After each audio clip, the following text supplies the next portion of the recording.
evening. Thank you. So, by a show of hands, how many of you are online shoppers? Almost everyone. In fact, I guess the better question would be how many of you are not online shoppers, especially in 2019? Well, I've got a scenario for you. So, you've purchased something online and you were promised 2-day delivery.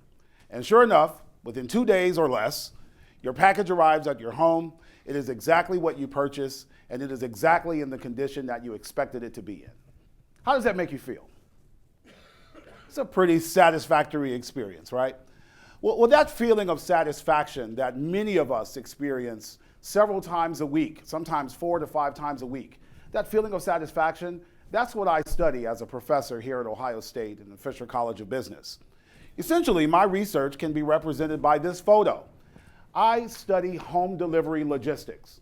And in particular, I focus on people like her, this consumer that is clearly satisfied with this delivery service. My research focuses on how we can better satisfy customers through home delivery services. And in fact, I do a ton of research that focuses on her expectations to get an understanding of what she expects in terms of delivery services and how companies can best design their logistics infrastructures in order to meet those expectations.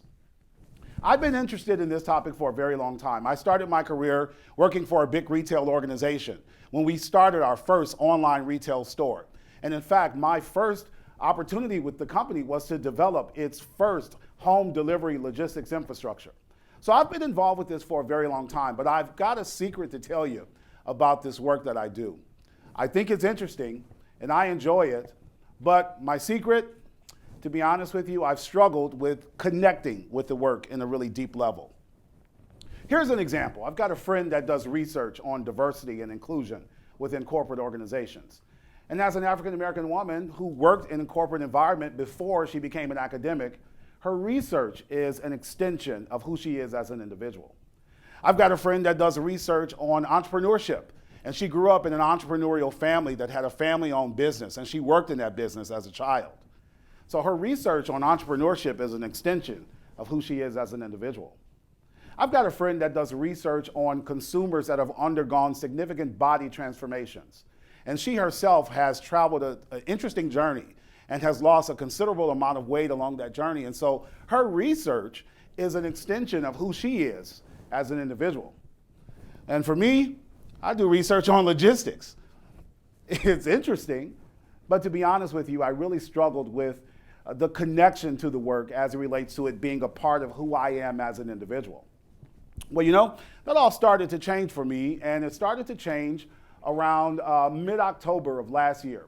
I was reading a series of articles about one of this country's great business organizations, Sears. It was mid-October 2018, and Sears had recently declared bankruptcy. And so because of that, there were a series of articles about Sears that were dominating the business press. And so I was thumbing through those articles, and I got intrigued and essentially snatched by a few headlines that really captured my attention. Like this one from the Washington Post, that talked about Sears and their radical past as it relates to servicing customers during the era of Jim Crow, which was the time in this country that was plagued by racism and discrimination. Or there was this headline from the New York Times that talked about Sears putting black customers first and making them a priority. Well, as an African American, that captured my attention, and I read more about what it was about Sears that made them so groundbreaking at that time. And I learned some really interesting things. It was Sears and their home delivery services that provided African Americans in this country with a way to shop where they did not have to be subjected to racism and discrimination. And that was a light bulb moment for me. It was something that connected to me personally. I went back to the times when I shopped with my grandmother in downtown retail stores, even as a child. We used to have to put on our Sunday best to go to these stores because we needed to project to those retailers that we belonged there and that we could afford the things that they sold us. But even as a child, I was very aware of a difference in my grandmother. I could sense that there was no joy in her during this time. In fact, I sensed fear. But then I recalled when she would get packages delivered to her home from Sears. and the excitement and the joy. Now, I used to think that she was excited because she was getting a package delivered to her home. But after reading these articles, I stopped, I paused, and I was thinking about whether or not the joy that she experienced was not because she was getting a package, but because she was getting a package that allowed her to maintain her dignity. Well, that connected to me personally, and at that moment, I started to feel that my connection to logistics was starting to unfold in a very interesting and insightful way for me as an individual. So I started to explore other things that have inspired me throughout my life that have a heavy dose of logistics associated with them. Like this gentleman. This is an artist rendering of a gentleman by the name of Henry Brown. In fact, he's more affectionately referred to as Henry Box Brown. Now, the interesting story about Henry Box Brown is that he was born a slave in the state of Virginia. But in order to get to freedom, he literally put himself in a wooden crate and shipped himself using logistics to freedom. In 1849, he climbed into a box and shipped himself to the city of Philadelphia in order to be free. It took 27 hours and 7 changes in logistics and transportation modes. So Henry Box Brown, for those of us who speak logistic vernacular, he was an intermodal shipment. But it was the fact that he shipped himself from slavery to freedom using logistics. That was a connection for me. Or this photo. Many folks see this and say, oh, that's Rosa Parks, the mother of the civil rights movement. And that's true. Rosa Parks was the mother of the civil rights movement. It was the Montgomery bus boycotts that triggered the civil rights movement and the era that was essentially responsible for my ability to be here today. Well, a lot of people know Rosa Parks and Dr. Martin Luther King as the heroes of the civil rights movement, but there were a lot of unsung heroes. For example, this gentleman, a gentleman by the name of Rufus Lewis. Now, what's significant about Mr. Lewis is that he was a logistician. And it was his logistics expertise that developed an entire logistics rideshare infrastructure in the city of Montgomery that allowed African Americans to have an alternative way of getting to and fro and getting access to products and services. And it was that logistics infrastructure that allowed them to boycott the Montgomery bus system. Now, a lot of times when we think about the Montgomery bus boycotts, we think a week, a month. The Montgomery bus boycotts lasted for 381 days. And it was that boycott that triggered the civil rights movement. But that boycott would not have been possible had it not been for the logistics expertise of someone like Mr. Rufus Lewis. And well, there's this example, the Green Book. Many of you may have heard of the Green Book. It was just an Academy Award-winning movie. Well, you know, the Green Book, it was a reality. The Green Book was a directory that was printed for African Americans to utilize when they traveled along U.S. highways. It was a booklet that had a list of stores and gas stations and restaurants and lodging locations that were welcoming to African Americans because not all of them were at that time. I'm a product of the Great Migration. I was born and raised in a state directly north of Ohio, but my family has its roots in Mississippi and Tennessee.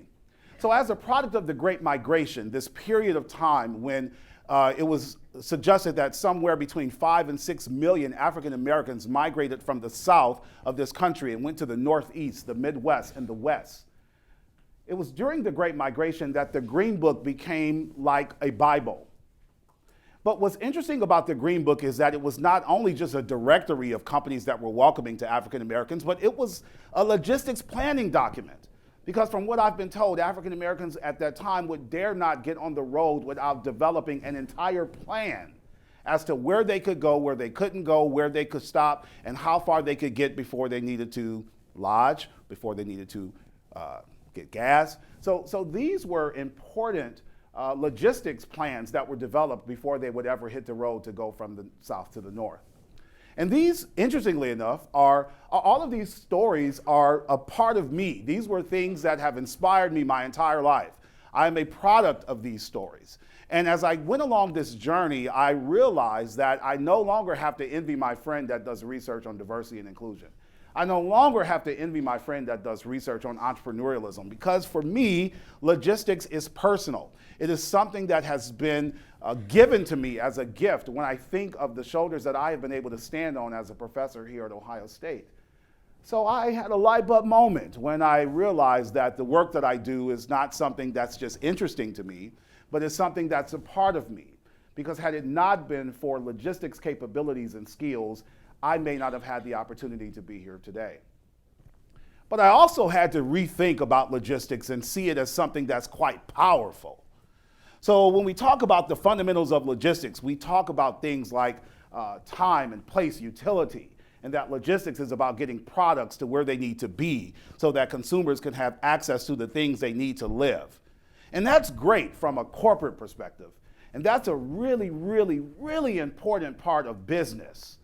But the reality is that logistics can be so much more. It might actually be something that can help someone gain their dignity. Logistics could actually be something that could give someone access to a better life. And it could even be something that could potentially spark a movement. So for me, I have had to travel this journey, and it has been a wonderful journey for me to connect to logistics. And so for those of us in the room that do work that's associated with logistics and supply chain, and I know there are many of us here tonight, I would challenge all of us to really think about the work that we do. Make it personal. Find the links between who you are and what logistics offers to the world. But not only that, see it as powerful, because the work that we do has the ability to unlock so much more than just getting a package to a door. So now when I do my research and focus on consumers like her, I'm not only thinking about the delivery process and the product that's in the box, but I'm thinking about what we're actually providing to customers. Because what we might be providing, it could be just a product in the box, but it could also be dignity. It could also be a door to a new opportunity. And so for all of us in the room tonight that do work in logistics, let's accept the challenge to not only think about product to door, but think about providing the world with dignity and access to a better life. Thank you.